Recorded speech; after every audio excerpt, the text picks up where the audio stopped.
Ground জিরোতে আমরা রয়েছি জি24 ঘন্টা। আমি তোমাকে দেখাবো আমি যেখানে দাঁড়িয়ে রয়েছি সেখানে এয়ারপোর্ট বিমানবন্দর ঠিক আমার বাঁদিকে আমি দেখতে পাচ্ছ যে আমার পেছনের দিকে এইটাই যে সর্দার বল্লভভাই প্যাটেল বিমানবন্দর, যেখান থেকে বিমান আকাশে ওড়ে এবং তারপর তাদের গন্তব্যে যায়। কিন্তু গতকাল যে ঘটনা ঘটেছে এই বিমানবন্দরে বিমান ওঠার পরেই মুখ থুবড়ে পড়েছে। কোথায় মুখ থুবড়ে পড়েছে সেটি দেখাচ্ছি।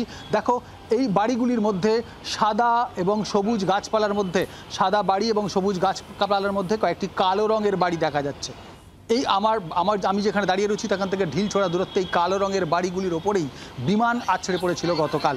এবং চারটি বিল্ডিং কার্যত এখনও সেই ধ্বংসের চেহারা নিয়ে দাঁড়িয়ে রয়েছে, ক্ষত নিয়ে দাঁড়িয়ে রয়েছে। এই চারটি বিল্ডিং কার্যত একেবারে বলা যেতে পারে খণ্ডহারে পরিণত হয়েছে। তার কারণ এই বাড়িগুলিতে যারা ছিলেন তাদের অনেকেরই মৃত্যু হয়েছে, আতঙ্কে এখনও অনেকেই ট্রমাটাইজড। এই বাড়িগুলিতে থাকতেন চিকিৎসা যারা পড়াশোনা করছেন অর্থাৎ মেডিকেল ছাত্রছাত্রীরা তারা, এবং এটি ছিল হস্টেল। এই চারটি হস্টেলে সেখানে সেখানে বিমান এসে আছড়ে পড়ে।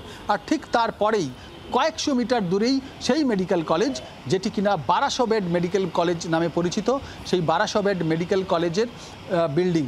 অর্থাৎ এই মেডিকেল কলেজ থেকে যেখানে ঘটনা ঘটেছে তার দূরত্ব মেরে কেটে 300 থেকে 400 মিটার। অর্থাৎ আরও বড় ঘটনা ঘটতে পারত, ভয়ঙ্কর ঘটনা ঘটতে পারত যদি কিনা এই বিমানটি কয়েকশো মিটার দূরে গিয়ে আছড়ে পড়তো এই মেডিকেল কলেজে। মেডিকেল কলেজটি থেকে বিমানবন্দরের দূরত্ব একেবারে কম, আর তার মাঝখানেই রয়েছে এই হস্টেলগুলি, যে হস্টেলে বিমানটি এসে গতকাল আছড়ে পড়েছে, যেখানে কাজ করার জন্য গিয়েছিলেন পরিচারিকা যারা গিয়েছিলেন তাদের মৃত্যু হয়েছে।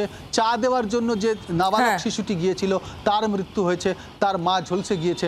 আর বিমানের রাজীব, তুমি আমাদের সঙ্গে থাকো, তোমার কাছ থেকে আমরা পরবর্তীকালে আরো তথ্য নেব এবং ছবিও দেখব। বাংলার আওয়াজ, বাঙালির আবেগ, জি24 ঘন্টা।